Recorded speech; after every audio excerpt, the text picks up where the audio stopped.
The internet is a terrific and a terrible place. I went searching for an image that Catherine Jordan showed of a Montana thunderstorm at the climate crisis talk that our new climate justice team gave on November 17th. Did you see this? Many of you were in the room, and there was this really dramatic photo slide of an enormous cumulonimbus cloud swirling over a green prairie. It filled the frame, and it was both awful and awesome at the same time. The point of the slide in Catherine's deck is to illustrate that extreme weather events are becoming more and more common, as we know. The most visible evidence of the climate crisis. And so, the photo and the internet, terrible and terrific. I found Catherine's photo with a Google search and a million more besides. To Google extreme weather photos is to be inundated with the awful and awesome imagery of the atmosphere of our fragile planet in all of its terrible, terrific might and power. So I got to thinking about awe, our theme for this month, awe, awesome, awful, terror, terrible, terrific. How these are words we use about extremes.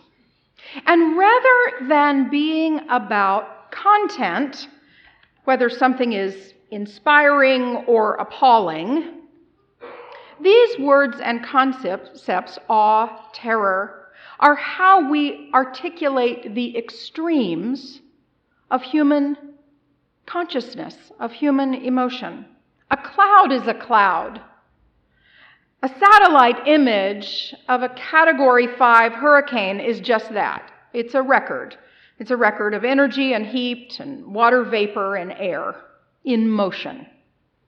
When we view it, when this image of life passes through the fire of our thought, as Emerson would have it, we perceive in a moment the visual beauty, all of the potential destruction, the loss of life and property, the sheer power of the storm.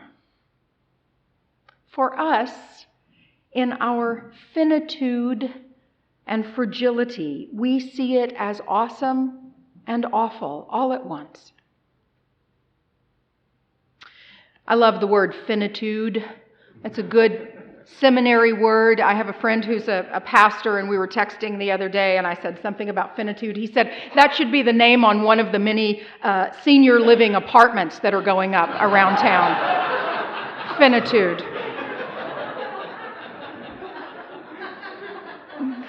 We may all be there someday, finitude. We are there. To be human, to be a human being is to be finite. To come into this world through the awe and terror-filled experience of childbirth. To live with some level of consciousness and to leave it, this life, we know not when or how, through the process and finally the moment of death. Most of the moments of our adult life are pretty mundane. So that when extreme events happen, we need ways to describe it. Thank goodness we don't live all of our moments in the extreme. And if we do, we may truly need some therapeutic help for that. Because to live in such great extremes is very difficult on the psyche. We need some stasis so that when extremes come, we can experience them. Awesome, awful, terrific, terrible. Help us be in touch with the height and depth of our brief lived experience. We let the storm in. According to research psychologist Dacher Keltner, whose research focuses on the biological and evolutionary origins of compassion, awe, love, beauty, power. Wouldn't that be a cool thing to study? The awe experience, according to Keltner, the awe experience consists of two specific things that are happening. A perception of vastness, which may be size and or complexity. And B, where do I fit in?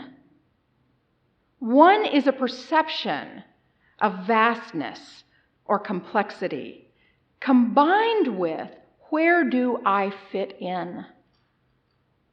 When we experience awe, we may have reduced activity in the problem-solving areas of our brain, the so-called executive function, and increased activity in the free ruminating imagination area, the so-called default network. An experience of awe literally allows our imagination to wander. Wonder, O, lets us wander, A. Now, I don't know about you, but my executive function is on overload.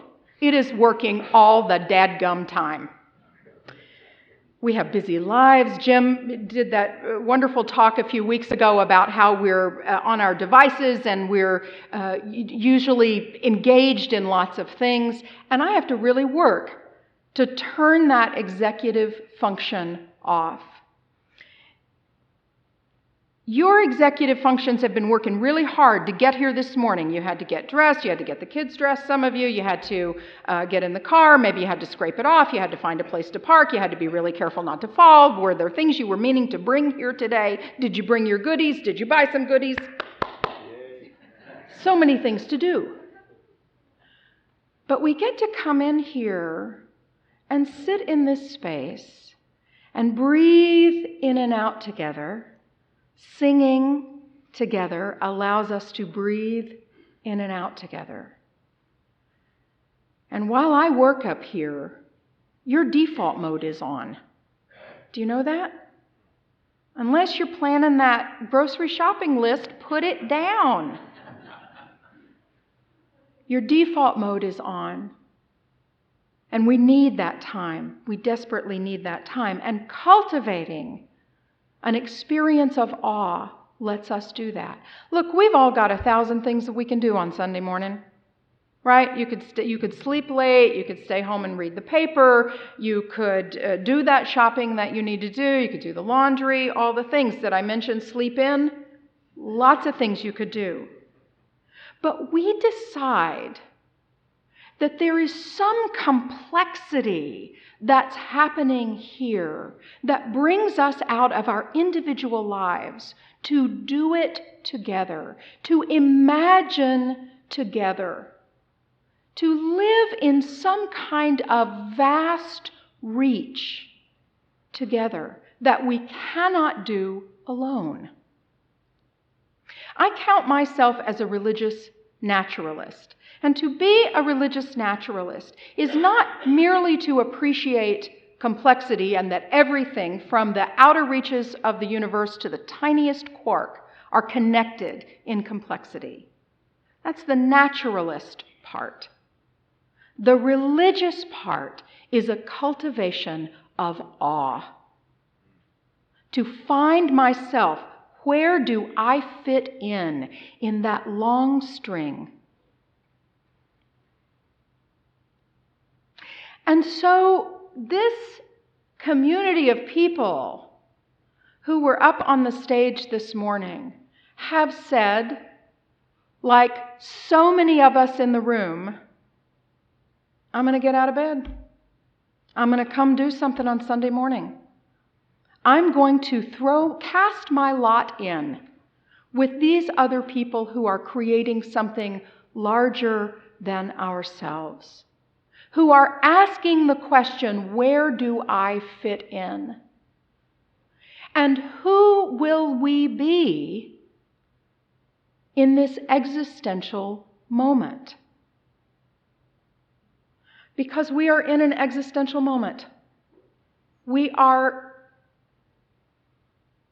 on the, maybe not even on the brink of it. Maybe we're in it. Right? Maybe we're watching the pillars of democracy being truly shaken. Maybe we've passed the tipping point about our climate crisis. I don't know. Maybe we have, maybe we haven't. Maybe there's work that we can do. But what I do know is that whatever comes, we are in this together. Where do I belong is here, in a place where other people are asking the big existential questions.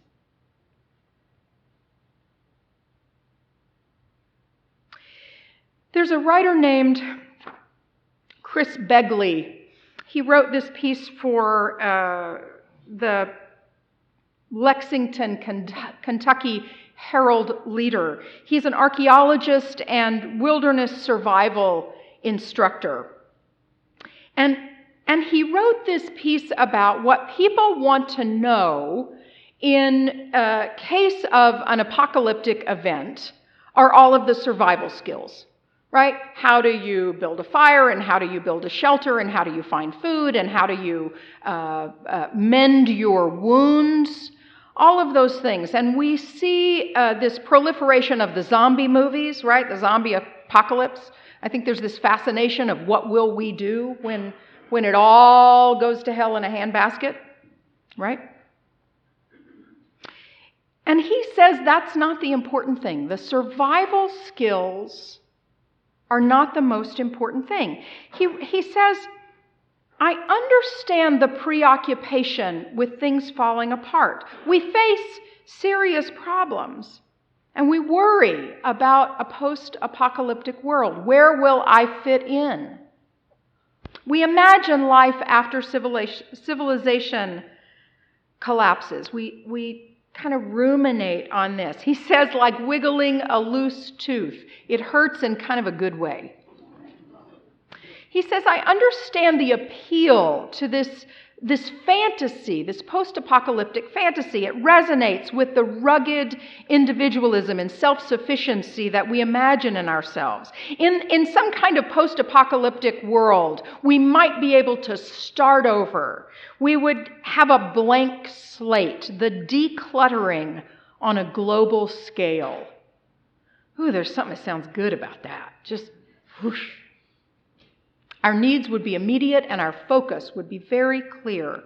The tasks might be hard, but decisions would be easy. Life would be simple.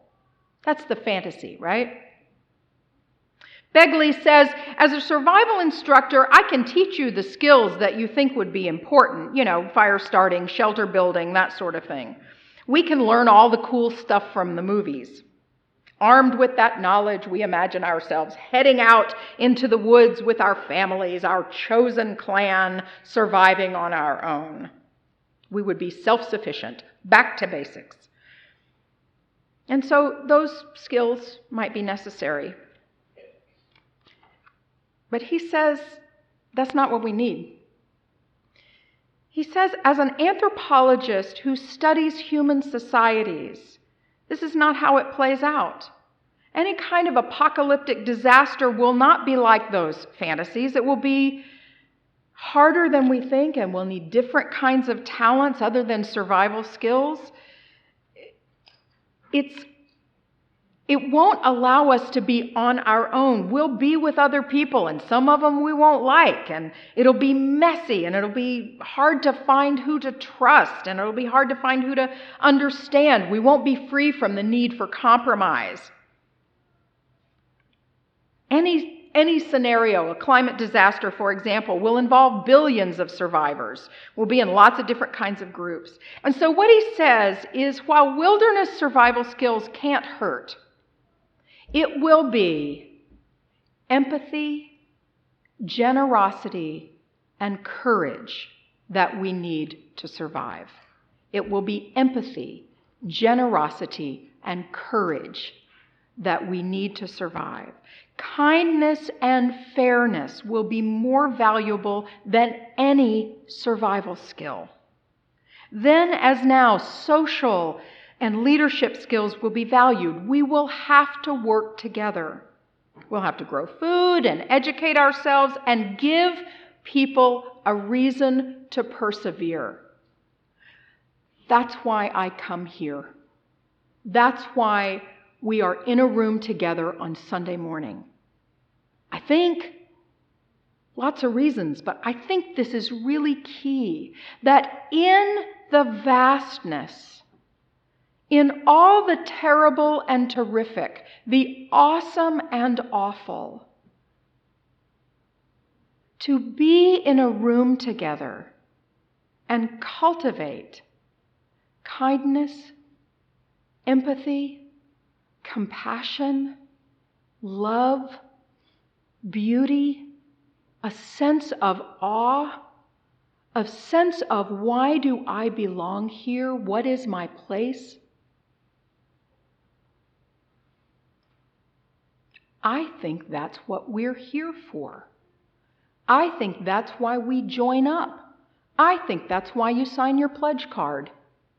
I think that's why you go and sing with Hella, and you go to listen to David, and you go to the young adult group, and you go to the big read, and you brought some baked goods today, and you come and sing in the choir, and you sit at the back and do the music, and you're in the office doing the things, and you're the ushers and the coffee servers and the greeters and the RE teachers, and all the things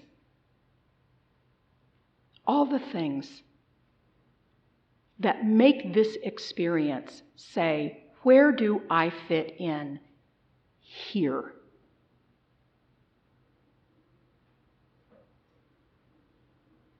That's what survival looks like. Here we will be. When we fall down hard enough to crack our skull, some group of us, several of us say, I care about that.